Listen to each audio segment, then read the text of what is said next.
नमस्कार। आज हम तमिलनाडु के एक बहुत ही खास कह सकते हैं गहरे आध्यात्मिक महत्व वाले त्योहार पर बात करने वाले हैं, आणी तिरुमंजनम। हमारे पास इससे जुड़ी कुछ जानकारी है और हम कोशिश करेंगे कि इस त्योहार की परतों को थोड़ा खोलें और इसके मूल तत्व को समझें। बिल्कुल। ये त्योहार जैसा आपने कहा बहुत महत्वपूर्ण है और ये सीधे तौर पर जुड़ा है भगवान शिव के नटराज स्वरूप से, उनके वो ब्रह्मांडीय नर्तक रूप से। देखिए, आणी जो है वो तमिल कैलेंडर का चौथा महीना है। आमतौर पर जून जुलाई में पड़ता ही है। अच्छा, जून जुलाई। हाँ, और तिरुमंजनम इसका मतलब होता है पवित्र अभिषेक या कह लीजिए दिव्य स्नान। पवित्र अभिषेक जी। तो ये दिन खास तौर पर भगवान नटराज के विशेष अभिषेक का दिन है। तिरुमंजनम यानी पवित्र स्नान। अभिषेक की परंपरा तो हिंदू धर्म ने बहुत ही व्यापक है, पर आणी तिरुमंजनम में नटराज के अभिषेक की क्या क्या विशेषता है?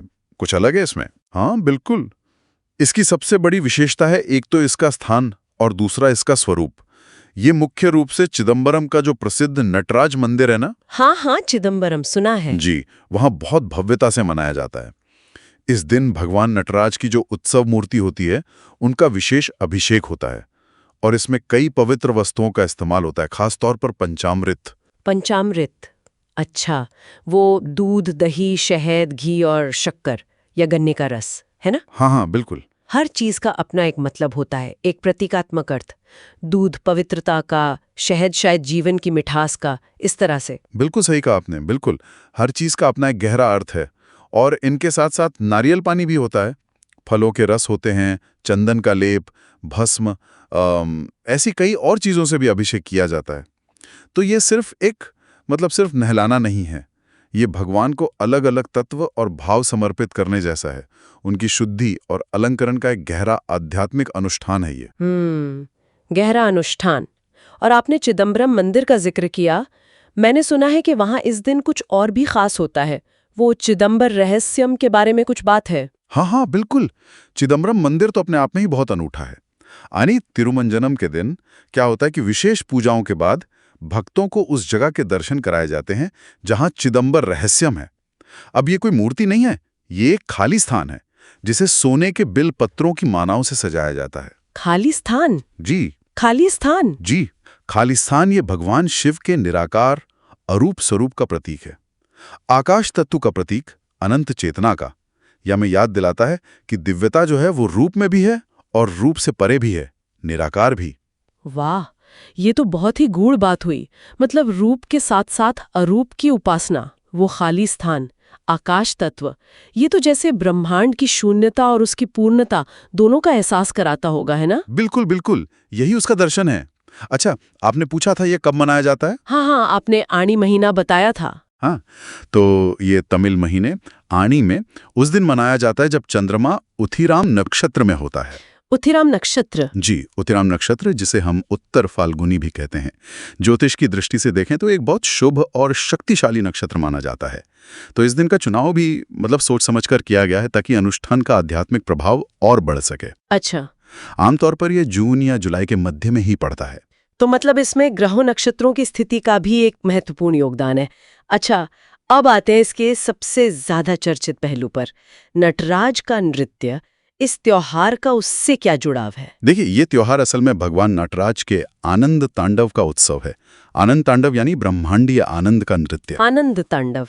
जी। और ऐसी मान्यता है कि चिदम्बरम ही वो पवित्र स्थान है जहां शिव ने ये दिव्य नृत्य किया था। अब ये नृत्य सिर्फ एक कला नहीं है, ये पूरे ब्रह्मांड के चक्र का प्रतीक है। उनके एक हाथ में डमरू है, वो सृजन की ध्वनि का प्रतीक है। दूसरे हाथ में अग्नि है, वो विनाश या कहिए परिवर्तन की ऊर्जा का प्रतीक है। हाँ।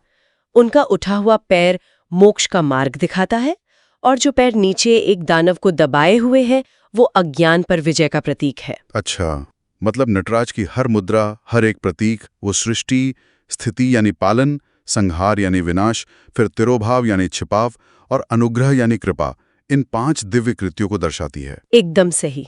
बिल्कुल। ये तो कमाल है। मतलब वाकई ब्रह्मांड का पूरा विज्ञान और दर्शन एक ही छवि में समाया हुआ है। बिल्कुल। ये नृत्य ब्रह्मांड की जो निरंतर गतिशीलता है, उसका जो बनना, बने रहना और फिर बदलना, इस पूरे चक्र का प्रतिनिधित्व करता है। और आनिथिरुमंजनम हमें इसी शाश्वत लय और ऊर्जा से जुड़ने का मौका देता है। तो ये सिर्फ एक धार्मिक कर्मकांड भर नहीं है, यह ब्रह्मांडीय सत्य का एक उत्सव है। तो अगर हम इसे संक्षेप में समझें तो आनिथिरुमंजनम तमिलनाडु का एक प्रमुख त्योहार है। जून जुलाई में उथिराम नक्षत्र वाले दिन मनाया जाता है और ये भगवान नटराज और उनके आनंद तांडव को समर्पित है। इसमें चिदंबरम मंदिर का विशेष अभिषेक और चिदंबर रहस्यम के दर्शन खास हैं और ये शिव के निराकार और साकार दोनों ही स्वरूपों की उपासना का दिन है। बिल्कुल।